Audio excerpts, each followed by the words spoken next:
CBS 4 News begins now with a next weather alert.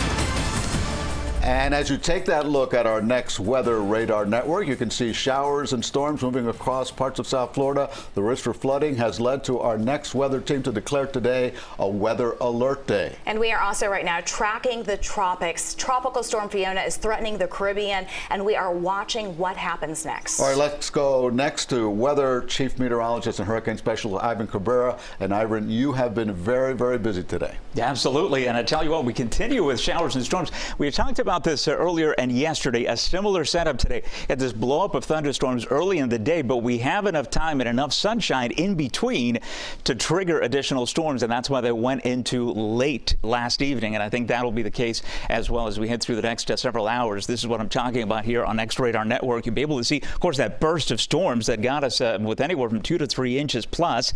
And remember, the last few days has been raining heavily, so the ground in some areas is saturated. So all that moves through. Then we got a break of sunshine here. I'm putting the clouds now, and you'll be able to see plenty of sun here, plenty of instability, and plenty of tropical moisture. And all of that is now materializing in additional thunderstorms that have gotten going. Once these get going, then we can produce even more storms as outflow boundaries begin to develop here and crash into each other. So Homestead, you're raining, and now we've got Key Biscayne getting clobbered with torrential rain in Coral Gables as well, and we've got some lightning strikes as well, indicating some cells are indeed intensifying. Bay Harbor Islands, that is moving to the north and east, but I think we have more to come. As I mentioned, we continue to see more activity to the south, and I think that's going to spur, as our model is indicating here, additional rainfall. And because of the air mass we're in, this is about as tropical as it gets here in the tropics. It is quite juicy out there, so the storms are able to put down very heavy rainfall in a short amount of time. All right, Fiona, tropical storm. Hurricane hunters have been in there. They're finding winds, in fact, at flight level at hurricane speed, but at the surface, 60-mile-an-hour winds. A fascinating picture here from the visible satellite. You can see the swirl. That's the center of circulation. Where are the thunderstorms? Well, the thunderstorms are well to the east of the center. And why? Because we have strong winds that are shearing those thunderstorms out basically east of the center, so the thing is not organizing all that well. Despite that, yes, they found 74-mile-an-hour flight winds, but you get down to the surface, and that's where you find the 60-mile-an-hour winds. This is the forecast track over the next several days.